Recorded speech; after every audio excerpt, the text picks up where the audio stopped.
Welcome to the cover letters module. Within this session, we're going to look at how we can make your cover letter as effective as possible. A cover letter will act as a personal introduction to you. It's going to explain why you are the best candidate for this role.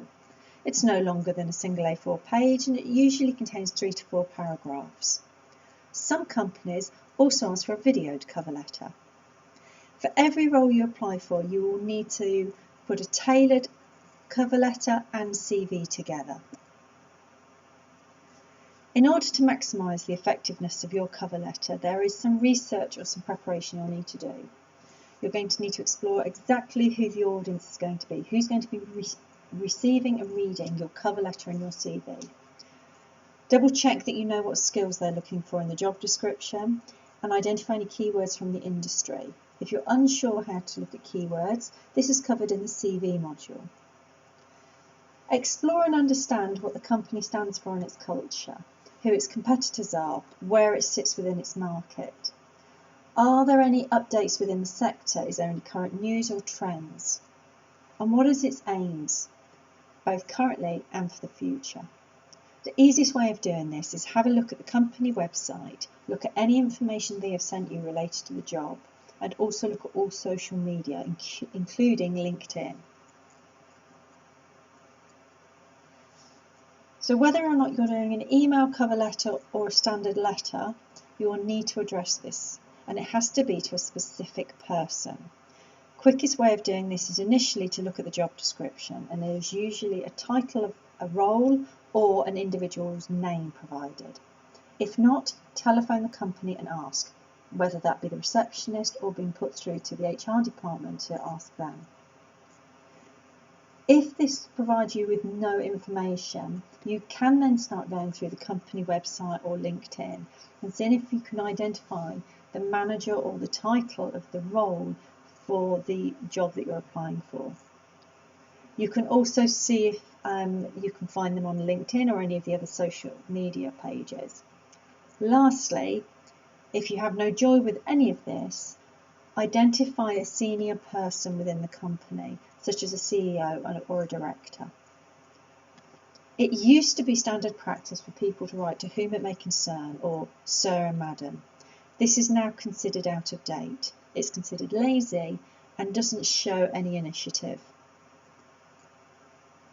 So the actual content of your cover letter is going to cover 4 areas. So we've got what you're interested in and why, what are your most relevant skills and experiences, how can your skills and experiences be of benefit, and then you're going to do a call to action.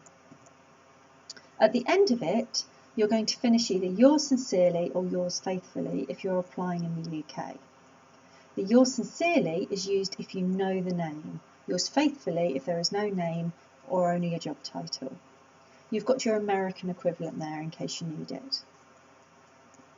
So let's break down the actual content of our cover letter.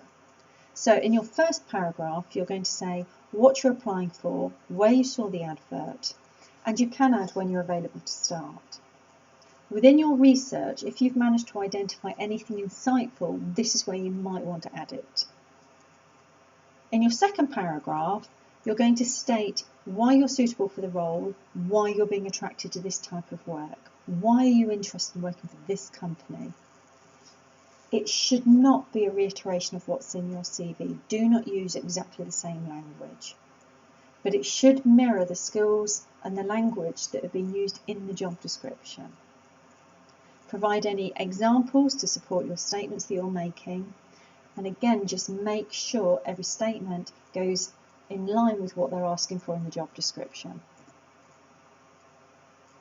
In your third paragraph, you're going to summarise what you can bring to the company. Of what benefit will you be? Quite often it's difficult to come up with alternative words, so this Power Words link may help. And your final paragraph is simply a case of saying, I'm very interested in the role and I would like an interview with you. You might have to add, depending on what time of year it is, any dates and times you're unavailable. Unless there are some real restrictions, you do not need to add that in as a sentence. Then finally, you're going to thank the employer and say how much you're looking forward to a response from them. You're going to need to make this into an easy read, and by that we mean make sure your content is clear, focused, and it matches you and the role together. It's clean and clear layout with white space, it's concise and it's effective.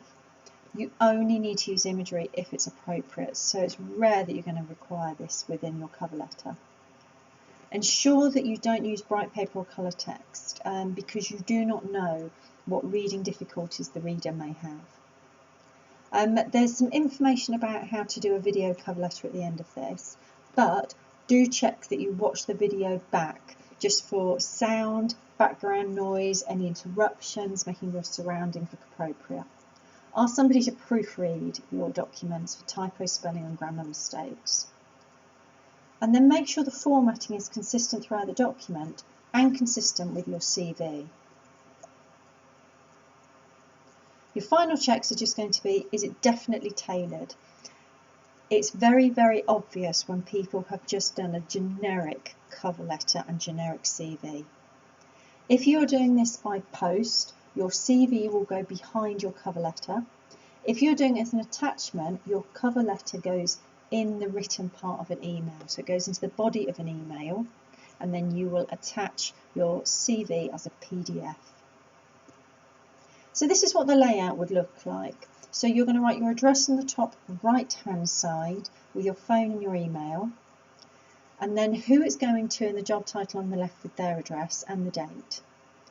You'll then start it with to or dear and their job or job title and their name. RE just highlights this is what this letter is writing about, so this is what you're writing in relation to. Then you'll have your 4 paragraphs. You'll finish off with yours sincerely if you know their name, or yours faithfully if you only know the job title. If it's a written version, you will have your signature added, so if you typed your letter and then printed it out, and then you will full print your name. If on the other hand you're writing this as an email, in the subject you'll write the job title. Quite often there's a reference number, so if that's been given you'll also put that in the subject line, and then your first and last name. Then it's a mirror of what we've put in the letter. It is acceptable to do a slightly shorter version in an email, so it's up to you whether or not you write the full 4 paragraphs or you shorten them. And again, it's finished with the yours sincerely or faithfully and your full name. You'll also add at this point your phone number and email. These websites will highlight some examples of cover letters. There's lots of different ones available. The prospects link will give you how somebody has worded a couple of cover letters as well, so it won't just provide you with templates, so that would definitely be worth a look at. After you have sent in your cover letter with its CV, whether that's by post or online, you need to follow this up. So many people don't bother, and if you follow up, you stand out, you've made a connection to that company. It'll show that you've got initiative, confidence, and you're taking a proactive approach. You will need to do some preparation just before you call them.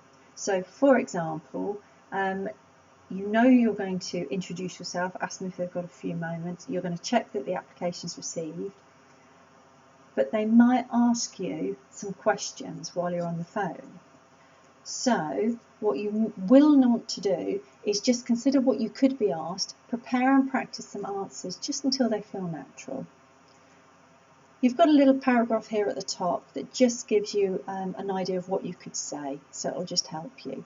Generally, you'll be put through to a receptionist, an administrator or an HR member of staff, so human resources member of staff, and they will literally just go, yes, we've got it, thanks very much, we'll be in touch with you.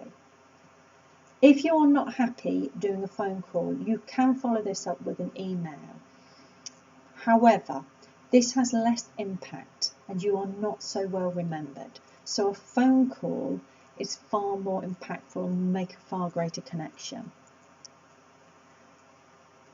If you've got any concerns or any questions, please contact me if you are a student, staff or alumni member of University Centre Peterborough. We're happy to read over any cover letters before you send them. Good luck, and I hope your cover letter works well.